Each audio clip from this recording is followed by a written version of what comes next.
UNLV fumbles a golden opportunity in Fort Collins against a struggling Colorado State team, falling 70 to 62. I was more sad after the Wyoming game on Tuesday, but I am far more upset after this game on Friday. Gross stuff. This is the Let's Run podcast.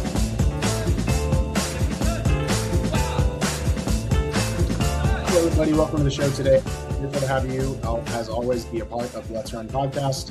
Grateful to have you on the live post-game show. I'm not going to be in a very good mood in this one. I'm pretty livid with a lot of things about that game.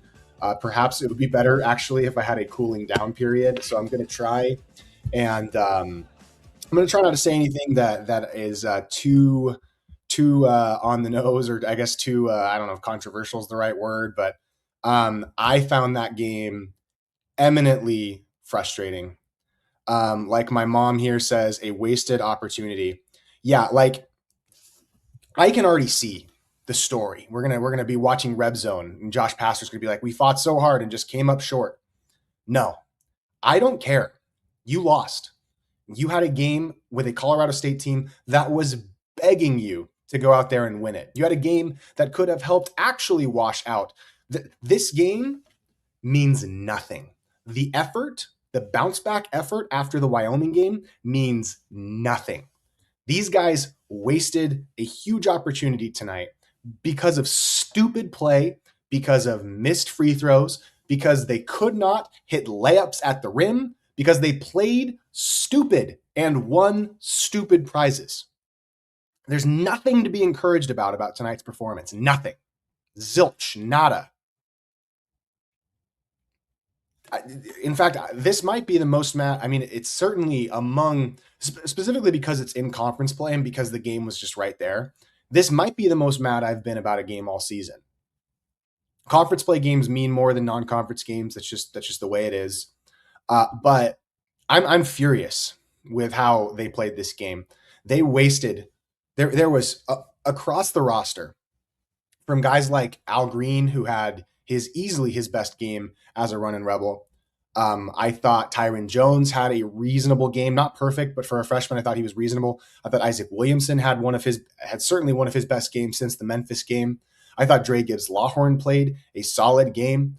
But there was just inexcusable play from several UNLV basketball players tonight, namely Kamani Hamilton, who is, mind you, the supposed to be the cornerstone of this team, supposed to be the team's best player.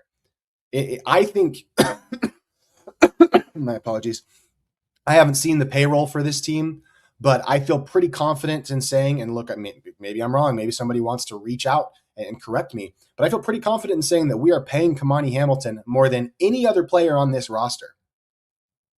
Kamani Hamilton, his level of play tonight was a disgrace, and frankly, his level of play all season has been disgraceful. He's been horrific, awful. Jacob Benarby tonight, awful, horrific, terrible. UNLV on 6 or 7 occasions, I'll have to pull up the box score, but UNLV, Jacob Benarby has to be one of the worst. He has to have some of the worst touch that I've ever seen from a basketball player trying to drive the ball towards the basket. He was 1 of 5 from the 2-pointer from inside the arc, with his one make being a wild circus shot. Jacob Benarby is useless at the rim. He cannot hit shots close to the rim. And yet this team continually went to Jacob Benarby catching the ball in the high post and driving it to the basket, which is honestly just one of the worst shots in basketball. A Jacob Benarby layup is one of the worst shots in basketball right now.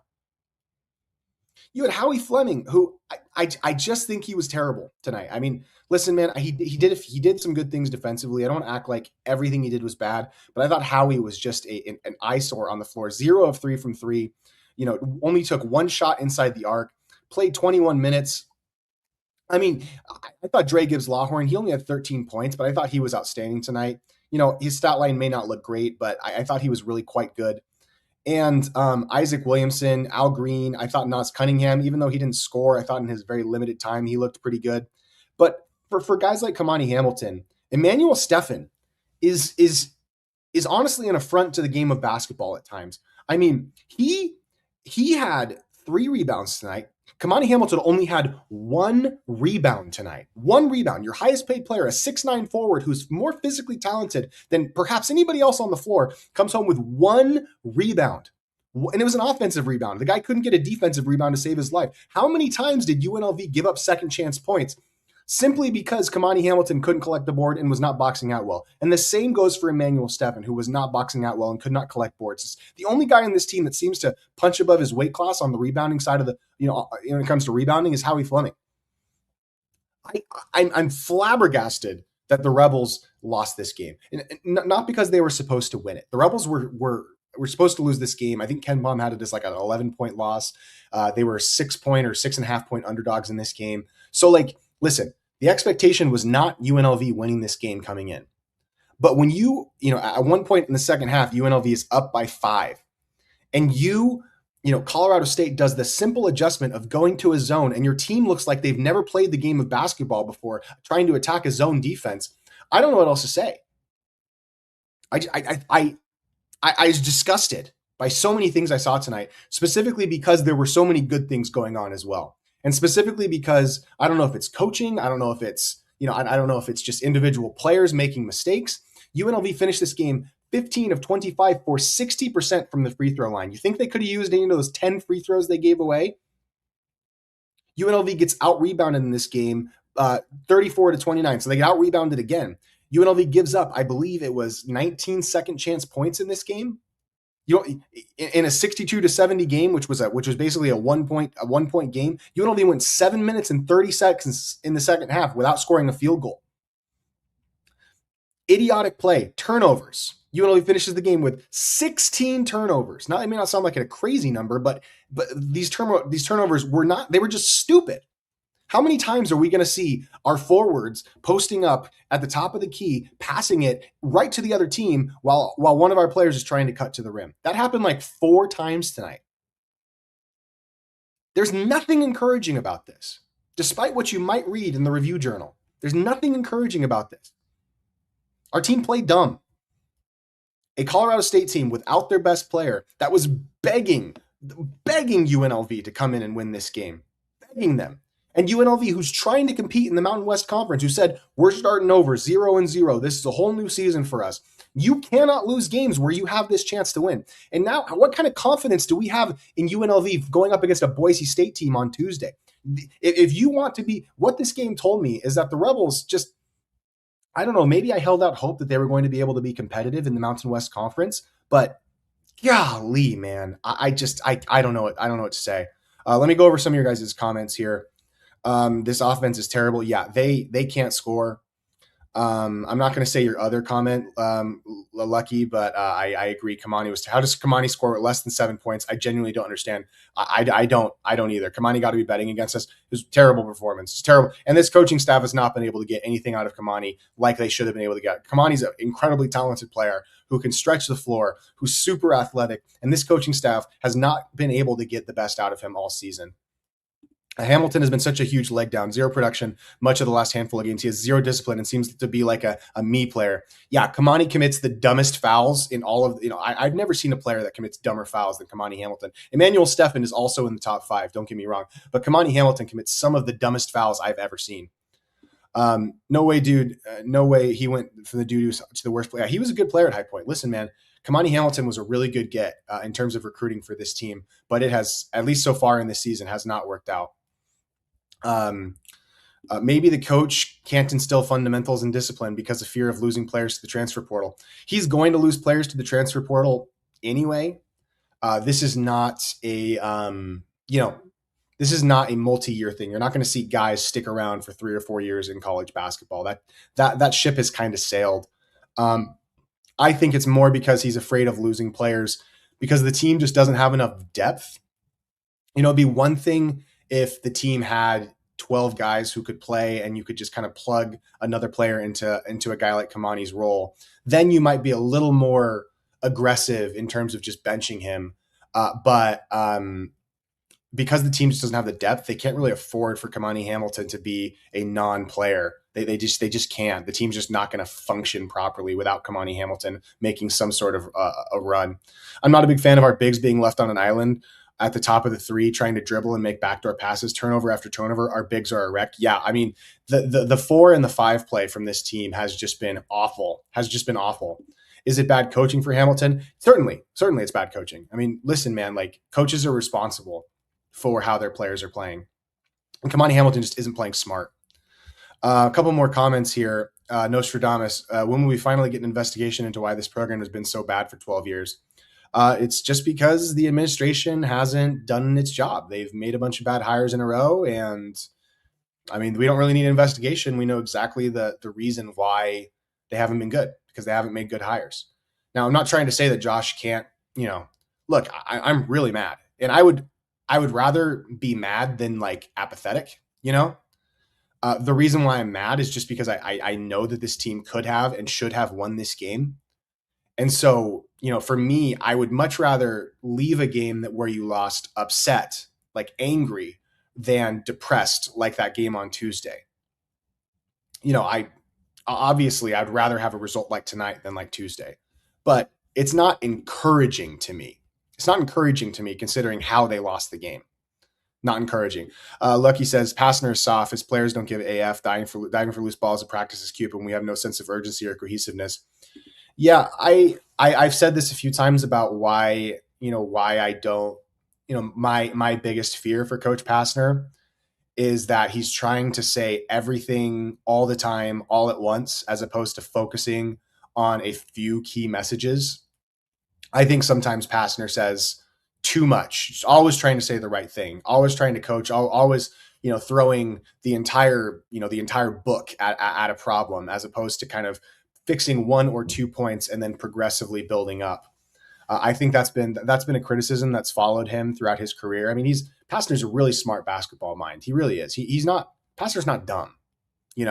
He's a smart guy. He knows the game of basketball. He knows how to coach basketball. But I fear that sometimes he goes too far. And I'm not saying that's what happened tonight. I think it's more of a season-long thing for me. But my mom says, what's the solution? Where do we go from here? I don't know how to make players play smart. And I'm sure Passner's got to be crazy frustrated by some of the decision-making from his team tonight. And some of that, is deeper than something that you can solve in season. Some of that is, recruiting. Who are you recruiting? Who are you going after as a coach? Some of that is just, that's a lot of it. Who are you going after as a coach? What kind of players are you bringing in? Certainly, again, not having a full complement of scholarships is something that's hurt Passner this season. That I don't think that the school has done what it can to set Passner up for success this season. And so I know that he is just as frustrated as we are as fans, and yet I don't care like at all, because it's his responsibility. He falls on the sword. It's on him. But listen, man, like the lack of depth really hurts this team. The lack of actual, playable players. I mean, think about it. You have Miles Che and Laji Dembele both out, who should be starters. I mean, both of those guys, definitely Miles, probably Laji, would be starters. You have Mason Abaton, who's a guy who has not played all season, who is hurt.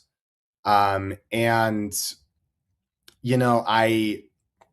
I just don't know how this roster works, unless Kamani Hamilton's a star, unless he turns into a star, the guy that we brought him in to be, this team doesn't have a prayer. I mean, guys like Tyron and Isaac Williamson, really great, a lot of talent. I love watching Tyron Jones play basketball. I wish he was a bit better from the free throw line.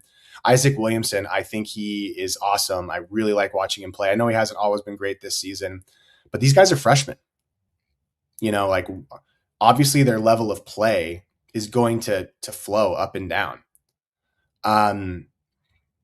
The problem is guys like, Jacob Benarbi, who's a returner. The problem is guys like Kamani Hamilton, who needs to be a star, who needs to be a leader, and instead is making bad decisions on the court, is missing all of his shots at the rim. The only, I mean, like I think Dre has done about as good as we could have hoped for him. I really like Dre Gibbs Lawhorn. I think he's an awesome player, and he's really a lot of times the only guy with the ball that I can trust. Howie Fleming, I think, has just been way too up and down. And look, he's a role player, kind of a glue guy. I think Howie Fleming's got a lot of potential. I really like Howie Fleming as a player. He is a fifth year senior, and the level of play and consistency is just not there with him. Uh, I don't really blame, I don't want to put all the blame on him. The blame goes on Kamani Hamilton. Again, even a guy like Emmanuel Steffen. I mean, what do you expect? He's basically a freshman. He played in like 3 games last season for Arizona.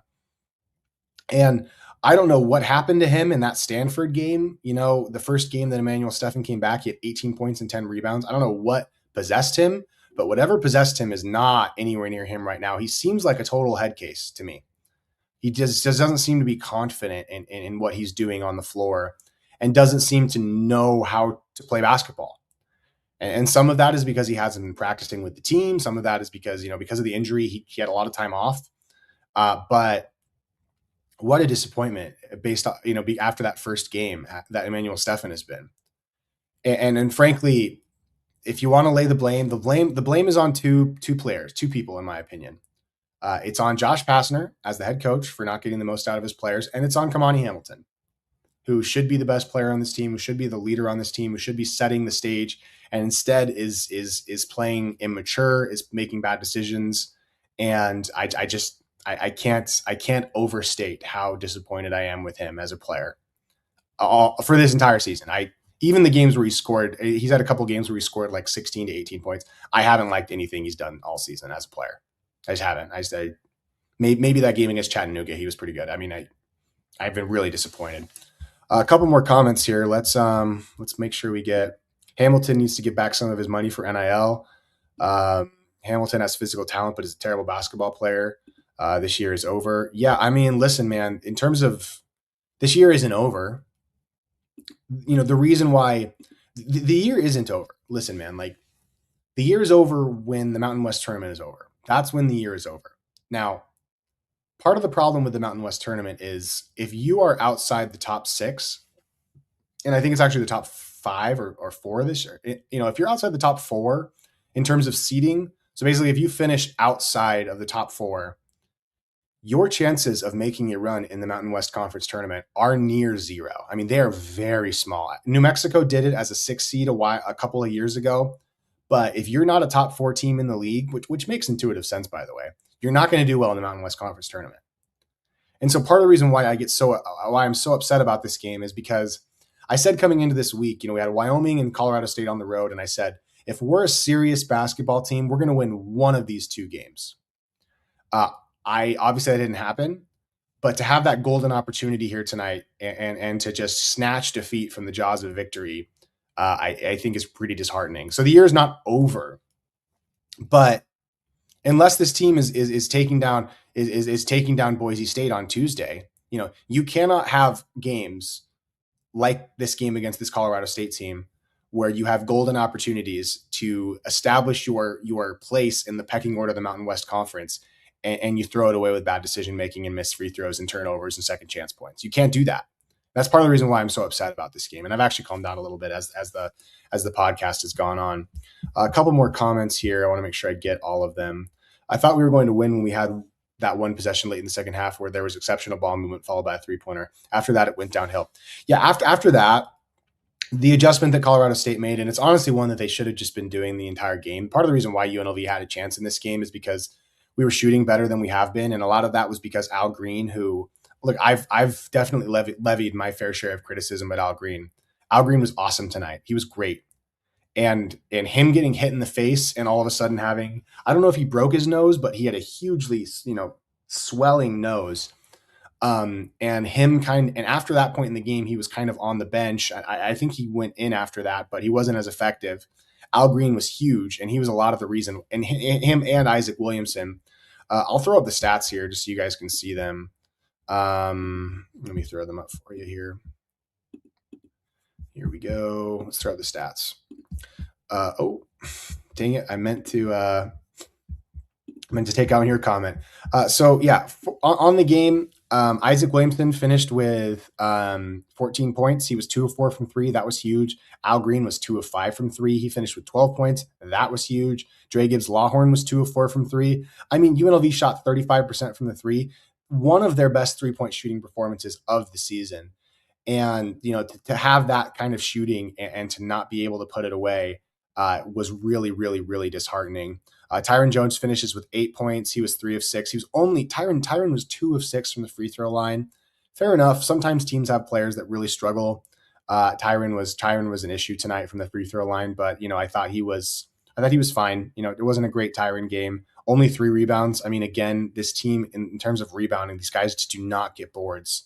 Our roster does not get boards, and that's and part of the reason why you can be so upset with Josh is Josh preaches toughness and defense and rebounding, and he cannot get his team to do the things that he's been preaching to them, which are toughness, defense, and rebounding. There's just not enough rebounding on this team. The only guy, Jacob Benarbi, he had 9 rebounds on the season. Jacob Benarbi had 4 turnovers, 2 assists, 4 turnovers, all of which were horrific turnovers, by the way. And so UNLV shoots 60%. I'm actually surprised they got to 60%, 35% from three, 44% from two. UNLV actually outshot Colorado State from the 2-point line and made fewer free throws than they did. So that's why they lost the game. But I listen, man. I mean, the reason, if you want to take a silver lining away from this, the reason that I'm so, me being mad means I think there's still something to this team. But this team's not going to function unless Kamani Hamilton's playing better. It's just not. Lucky says, I agree on the lack of depth making it hard to really discipline these guys, though. Of course, Kamani and others going to keep doing all the same stuff because who's going to take their spot? Yeah, there's nothing. There's nobody that Josh Pastner can threaten Kamani with. If in terms of his place in the rotation for a benching. Kamani's going to be on the floor. That's how it's going to be. That's what he's being paid to do. That's what he's brought in for. And I don't know what Coach Pastner needs to say to Kamani, but I'm sure he's tried everything that he can think of so far. I like what the backup group did at the start, gave good energy, and it was nice to see Pastner be pissed off finally. That's Pastner's been pissed off a lot of this season. He's been. I've had a few people who know Josh personally, and look, I've obviously talked to Josh a couple of times that have reached out to me and said that Josh looks confused and angry. Josh has a higher standard than what and I think he had so much energy that he had been sitting on the sideline, not coaching for the last few years, and was so excited to get back out there and coaching. And I think the fact that his team isn't responding well has really frustrated him. If this is happening to UNLV now, I can't imagine what it's going to be like versus USU, SDSU, Reno, and New Mexico. The thing is, UNLV, because we're UNLV, we'll probably get blown out in a couple of these big games, but UNLV's going to knock off one of these teams. Like UNLV's going to, and it'll probably be on the road because the Thomas and Mack is such an insipid wasteland of barrenness and emptiness and quietness. I mean, you could hear a mouse crawl around in the Thomas and Mack during games, which sucks because I want our home arena to be good and I want it to be full. But UNLV is going to perform well against top teams in the Mountain West. They're also probably going to lose a dumb game like, at Air Force or at Fresno State, or, they've already lost at Wyoming. They're probably going to lose a game to say, I mean, that's just how UNLV's been. They've been a 500 team in the Mountain West for the last 10 years. They've beaten good teams. They've lost to bad teams. They've done everything wrong that you can possibly do. But they're just not going to be one of the bottom teams because their talent's pretty good. They have one or two of those games where they look like a real basketball team in 6 minutes without a field goal. Yeah, I mean, this team doesn't play consistently at all. Yeah, I totally agree. Him taking out the starting 5 was great. I'm tired of excuses. We suck. This is why we are a joke. Yeah, I mean, the basketball program's kind of a joke, man. I mean, there's nothing, it's been a joke for the last 12 years. The school hasn't taken it seriously, and they've just made a lot of bad decisions. And Josh is going to be here for 2 or 3 years at least, probably 3 or 4 years at least. And so the only option for UNLV basketball is for Josh Pastner to figure it out.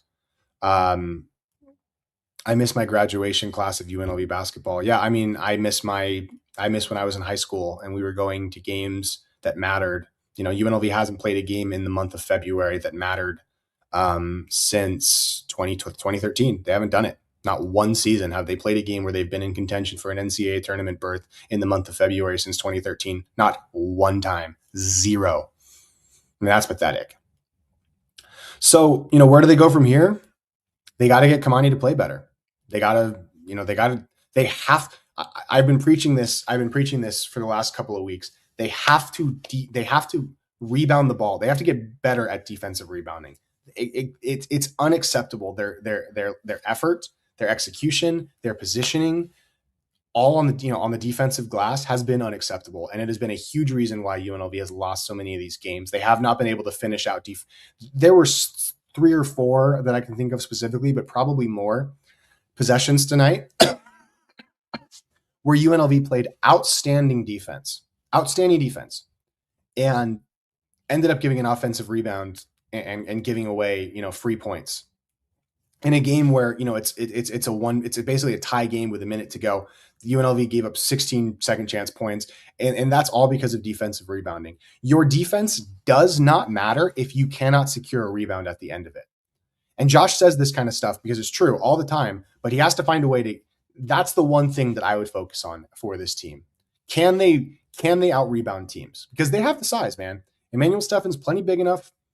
Kamani Hamilton, 1 rebound tonight. Kamani Hamilton, I would just say Kamani, I don't care how many points you score. Go get 15 rebounds. You're talented enough to do that. You have the physical attributes to do that.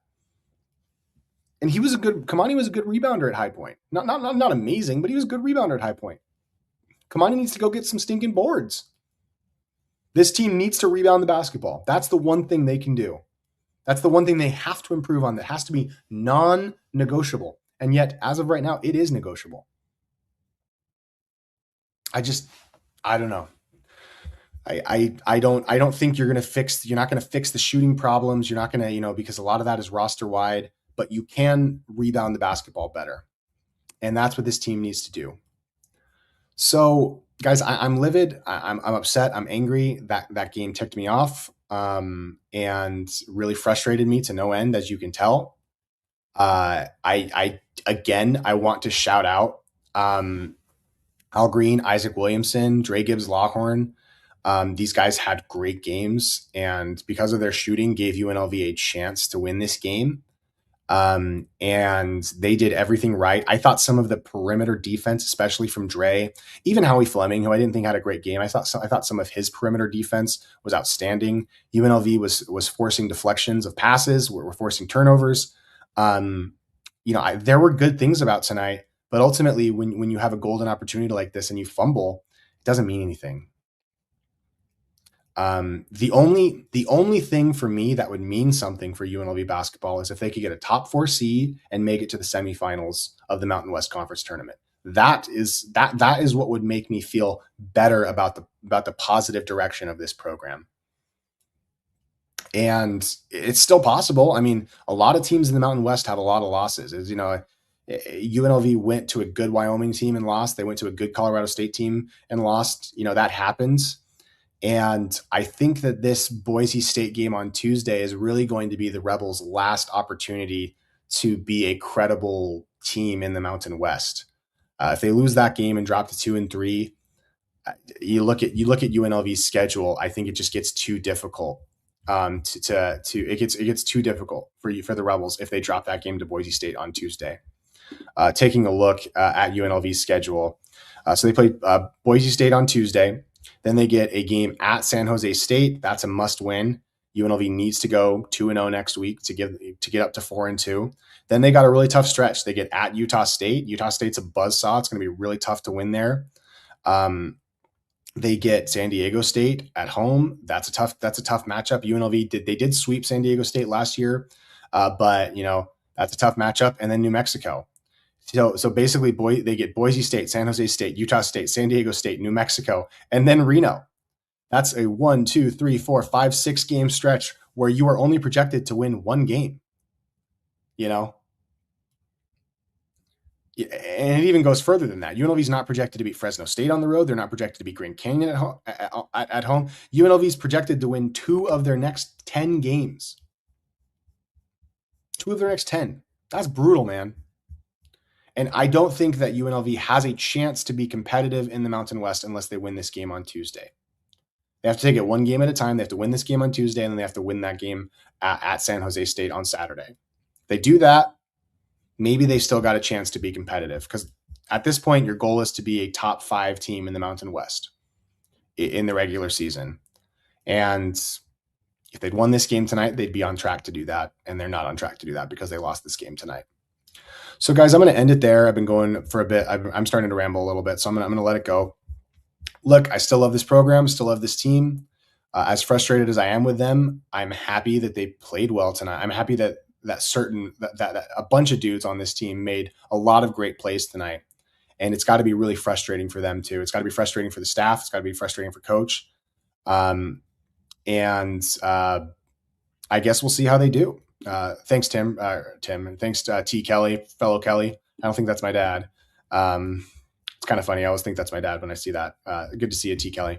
But guys, I appreciate you. I think it's still important to hold to care like this, to be upset when your team loses. I think it's still important. And the minute that you fall into apathy, you fall away. And I never want to be apathetic about UNLV basketball, and I will never be apathetic about UNLV basketball. I will always care like this, even if they're terrible. So, guys, I appreciate you all. Really bummed out. I hope you guys have a great weekend, and let's run.